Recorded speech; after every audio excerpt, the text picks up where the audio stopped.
সবাইকে আন্তরিকভাবে স্বাগত। আমার আজকের আলোচনার বিষয় উপদেষ্টা পরিষদে আতঙ্কের পরিবেশ, এবং আরেকটি আলোচনার বিষয় এই পরিস্থিতিতে ডক্টর মোহাম্মদ ইউনূসের সঙ্গে দেখা করলেন সেনাপ্রধান ওয়াকারুজ্জামান। কেন উপদেষ্টা পরিষদে আতঙ্কের পরিবেশ? কারণ তুলসী গ্যাবার্ড আমেরিকার গোয়েন্দা প্রধান, সেই তুলসী গ্যাবার্ড তিনি ভারত সফরে এসে বেশ কিছু গুরুত্বপূর্ণ মিটিং করেছেন। তার মধ্যে বাংলাদেশের প্রধানমন্ত্রী শেখ হাসিনার সঙ্গেও কিন্তু তিনি একটি গোপন মিটিং করেছেন, যেটা ট্র্যাডিশনাল যে মিডিয়া সেই মিডিয়ায় কিন্তু খবরটি আসেনি, কিন্তু বিভিন্ন সূত্র মারফত জানা যাচ্ছে যে শেখ হাসিনার সঙ্গে তুলসী গ্যাবার্ডের একটি বৈঠক হয়েছে এবং সেখানে কিছু নির্দিষ্ট কথাবার্তা, প্ল্যান, পরিকল্পনা, পরিবেশ পরিস্থিতি নিয়ে আলোচনা হয়েছে এবং খুব তাড়াতাড়ি বাংলাদেশে একটা অ্যাকশন হতে পারে এরকম কিন্তু একটা ইঙ্গিত পাওয়া যাচ্ছে, এবং সেটা আমেরিকা এবং ভারত মিলে যৌথ একটা অ্যাকশন প্ল্যানের দিকে যাবে, তার একটা স্পষ্ট ইঙ্গিত কিন্তু পাওয়া যাচ্ছে। দ্বিতীয়ত, তুলসী গ্যাবার্ড ভারতের একটি মিডিয়াতে সাক্ষাৎকারে তিনি বলেছেন যে বাংলাদেশে ইসলামী চরমপন্থার উত্থান, সন্ত্রাসবাদের হুমকি, সংখ্যালঘু নির্যাতনের বিভিন্ন অভিযোগ তিনি তুলেছেন, যে বাংলাদেশে ইসলামী চরমপন্থার উত্থান ঘটেছে, সন্ত্রাসবাদের হুমকি চলছে এই মুহূর্তে বাংলাদেশে, সংখ্যালঘুদের উপরে নির্যাতন চলছে, এরকম অভিযোগ তিনি কিন্তু করেছেন।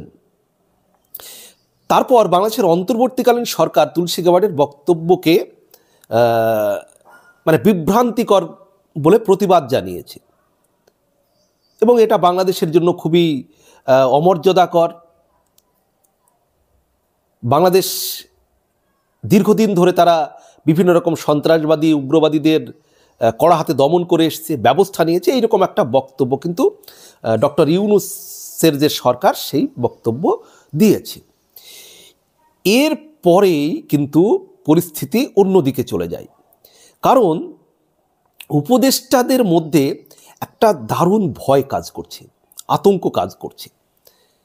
একদিকে তুলসী গ্যাবার্ড যে বক্তব্য দিয়েছেন যে বাংলাদেশে বিভিন্ন জঙ্গি সংগঠন মাথাচাড়া দিয়ে উঠেছে, বিভিন্ন সংখ্যালঘুদের উপরে অত্যাচার চলছে এবং এই সন্ত্রাসবাদ মোকাবেলায় ভারত, আমেরিকা দীর্ঘদিন ধরে কাজ করছে, ভবিষ্যতেও করবে। এই যে সব কিছু যদি আপনি মিলিয়ে দেখেন, সেটা কিন্তু বাংলাদেশে ডক্টর ইউনূসের যে সরকার চলছে সেই সরকারের জন্য একটা চরম সতর্কতা। এটাই উপদেষ্টারা কিন্তু বুঝতে পেরেছেন যে কোনোভাবে যদি আওয়ামী লীগ ফিরে আসে তাদের কি পরিণতি হবে, তারা কিন্তু সেটা উপলব্ধি করছেন। তারা প্রচণ্ড পরিমাণে ভয় পাচ্ছেন যে কোনো একটা পথ দিয়ে, কোনো একটা মাধ্যম দিয়ে যদি আওয়ামী লীগ সরকার বা শেখ হাসিনা আবার বাংলাদেশের ক্ষমতায় চলে আসে, সেক্ষেত্রে এই উপদেষ্টাদের চরম শাস্তি হবে, আর সেই শাস্তির ভয়ে তারা একেবারে চরমভাবে আতঙ্কিত, যেটা বিভিন্ন সময় সমন্বয়কদের কথার মধ্যে প্রকাশ পাওয়া যাচ্ছে, বিভিন্ন উপদেষ্টার যে বক্তব্য সেই বক্তব্যের মধ্যে পাওয়া যাচ্ছে, যার ফলে তারা স্বাভাবিক কাজকর্ম করতে পারছেন না। সবসময় একটা আতঙ্কিত যে আওয়ামী লীগ ফিরে আসলে তাদের কী হবে, শেখ হাসিনা যদি ক্ষমতায় চলে আসে তাহলে তাদের কী হবে, এই সমস্ত কিছু নিয়ে উপদেষ্টারা একেবারে ভয়ে কম্পমান। আর এই পরিস্থিতির মধ্যেই বাংলাদেশের সেনাপ্রধান ওয়াকারুজ্জামান সাহেব, তিনি একজন ভদ্রলোক, একথা অস্বীকার করার কোনো উপায় নেই। এই পরিস্থিতিতেই সেনাপ্রধান ওয়াকারুজ্জামান তিনি প্রধান উপদেষ্টা ডক্টর মোহাম্মদ ইউনূসের সঙ্গে সাক্ষাৎ করেছেন। জেনারেল ওয়াকারুজ্জামান 19শে মার্চ বুধবার রাষ্ট্রীয় অতিথি ভবন যমুনায় গিয়ে একটা সাক্ষাৎ করেছেন।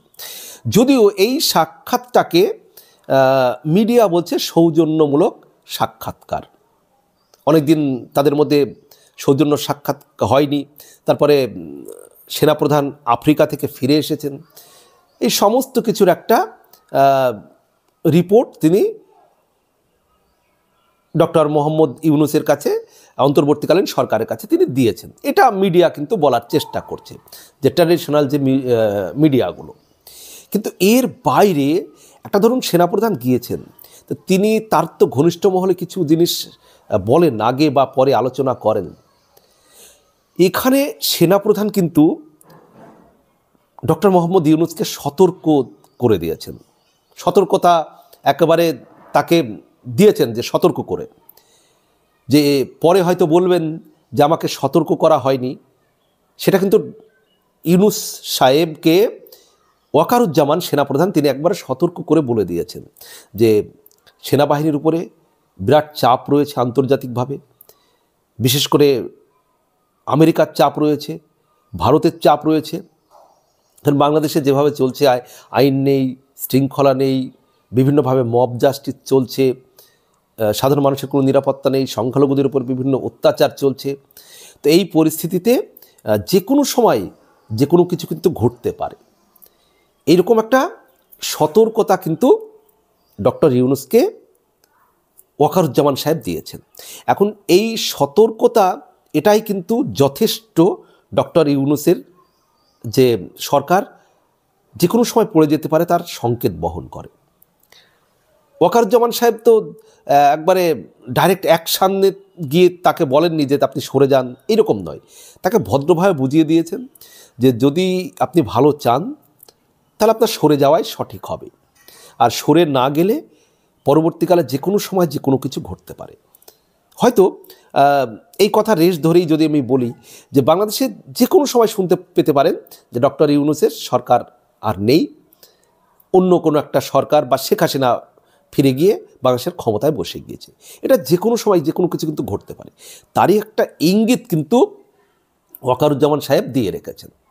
এখন এই পরিস্থিতিতে অনেকেই হয়তো ভাববেন যে বিভিন্ন ইউটিউবার তো বিভিন্নভাবে বলছে, অনেক দিন ধরেই বলছে শেখ হাসিনা ফিরছেন, বাংলাদেশের ক্ষমতায় ফিরছেন।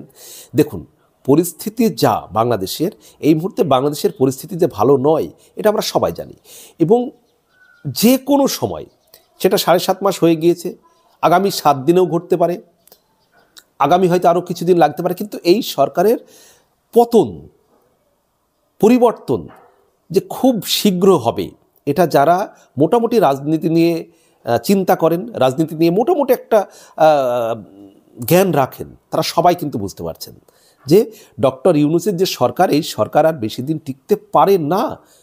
তার আমলে যেভাবে বাংলাদেশে